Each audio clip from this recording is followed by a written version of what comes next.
हमारे साथ deputy CM Surendra Chaudhary जुड़े, मजीद बात करते हैं। चौधरी साहब, ऑबिचुरीज का आज रहा, हालांकि ऑपोजिशन ने कहा कि इसमें नेशनल कॉन्फ्रेंस को सियासत नहीं खेलनी चाहिए। आज हमने कौन सी सियासत खेली? हमने सिर्फ जो एक रवायत है उस रवायत को निभाया, जो मर्यादा है उस मर्यादा में रह के, उन असूलों पे रह के, और जो जम्मू कश्मीर के तौर तरीके उस पर रह के हमने ये सारा कुछ किया है। हाँ, रही बात के जो गलतियां उन्होंने की हैं, थोड़ा सा उनको कहो तो उनको चुभती हैं। अब हमारे सच कहने पे उनको मिर्ची लगती है तो वो लगती रहे, वो मिर्ची हम हर बार लगाएंगे, उनको लगती रहेगी, हम लगाते रहेंगे। लेकिन सच्चाई ये है कि सत्यपाल मलिक साहब को जब हम याद करते हैं, उनको श्रद्धांजलि देते हैं, उन्होंने क्या किया क्या नहीं किया वो इतिहास के पन्नों में दर्ज है।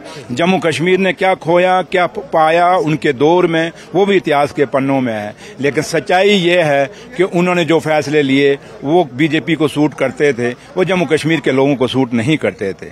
इसलिए लेकिन बाद में जाके उन्होंने, बेशक जब वो रिटायर हुए और यहाँ से हटे और वो जब अपने घर में गए, बीमार हो गए, फिर हॉस्पिटल में भी कहा, कहीं वो सम्मेलनों में भी उन्होंने कहा, वो सच्चाइयां बताई कि भाई पुलवामा क्या हुआ था। उन्होंने ये भी बोला कि मेरे से क्या गलत कराया गया, क्या अच्छा कराया गया, स्टेट कैसे टूटी, यूटी कैसे बनी, ये सारी चीजें उन्होंने बाद में। लेकिन काश वो सच्चाई वो यहाँ जब रहते थे गवर्नर उसमें बोलते, लेकिन फिर भी वो इनके हमदर्द थे।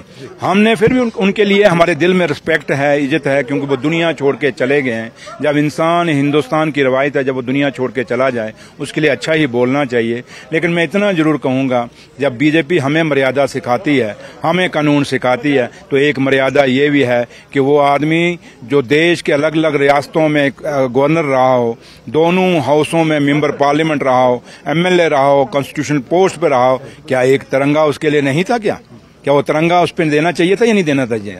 ये भेदभाव क्यों?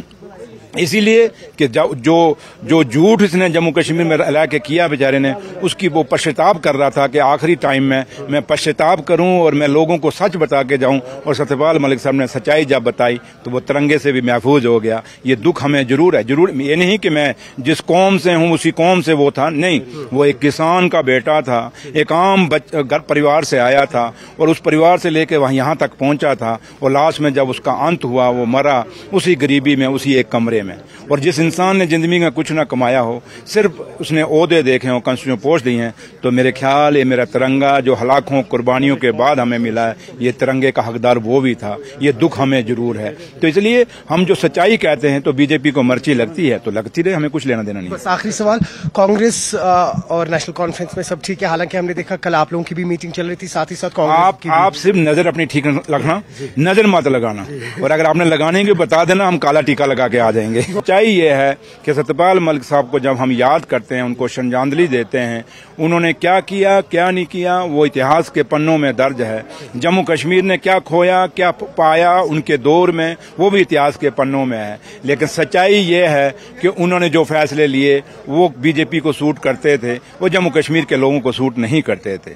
इसलिए लेकिन बाद में जाके उन्होंने, बेशक जब वो रिटायर हुए और यहाँ से हटे और वो जब अपने घर में गए, बीमार हो गए, फिर हॉस्पिटल में भी कहा, कहीं वो सम्मेलनों में भी उन्होंने कहा, वो सच्चाइयां बताई कि भाई पुलवामा क्या हुआ था। उन्होंने ये भी बोला कि मेरे से क्या गलत कराया गया, क्या अच्छा कराया गया, स्टेट कैसे टूटी, यूटी कैसे बनी, ये सारी चीजें उन्होंने बाद में। लेकिन काश वो सच्चाई वो यहाँ जब रहते थे गवर्नर उसमें बोलते, लेकिन फिर भी वो इनके हमदर्द थे। हमने फिर भी उनके लिए हमारे दिल में रिस्पेक्ट है, इज्जत है, क्योंकि वो दुनिया छोड़ के चले गए हैं। जब इंसान, हिंदुस्तान की रवायत है, जब वो दुनिया छोड़ के चला जाए उसके लिए अच्छा ही बोलना चाहिए।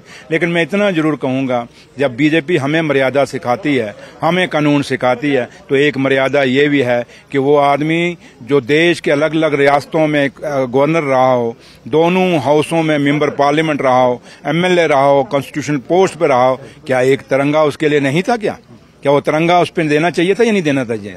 ये भेदभाव क्यों?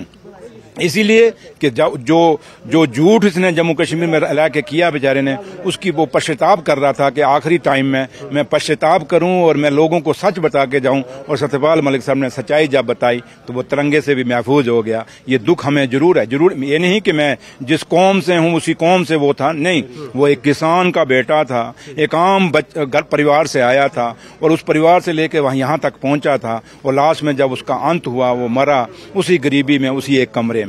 और जिस इंसान ने जिंदगी में कुछ ना कमाया हो, सिर्फ उसने ओहदे देखे हों, कॉन्स्टिट्यूशन पोस्ट दी हैं, तो मेरे ख्याल ये मेरा तिरंगा जो हलाकों कुर्बानियों के बाद हमें मिला है, ये तिरंगे का हकदार वो भी था। ये दुख हमें जरूर है। तो इसलिए हम जो सच्चाई कहते हैं, तो बीजेपी को मर्ची लगती है तो लगती रहे, हमें कुछ लेना देना नहीं। बस आखिरी सवाल, कांग्रेस और नेशनल कॉन्फ्रेंस में सब ठीक है? हालांकि हमने देखा कल आप लोगों की भी मीटिंग चल रही थी, साथ ही साथ कांग्रेस की आप सिर्फ नजर अपनी ठीक रखना, नजर मत लगाना, और अगर आपने लगाने की बता देना, हम काला टीका लगा के आ जाएंगे। बहुत शुक्रिया। आपने सुना डिप्टी सीएम सुरेंद्र चौधरी को, जो कहीं ना कहीं क्लियरली कह रहे हैं आज सत्यपाल मलिक जो फॉरेन गवर्नर रहे थे जम्मू एंड कश्मीर के, जब जम्मू कश्मीर स्टेट हुआ करती थी, आज उनको खराज अकीदत मिला है, लेकिन चाह रहे थे कि जो उनको खराज अकीदत पेश किया गया है, ऑबिचुरी आज पेश की गई है, वो अलग स्तर की होनी चाहिए। आपने खुद सुना किस तरह से उन्होंने कहा कि सत्यपाल मलिक का नाम हिस्ट्री में रहेगा।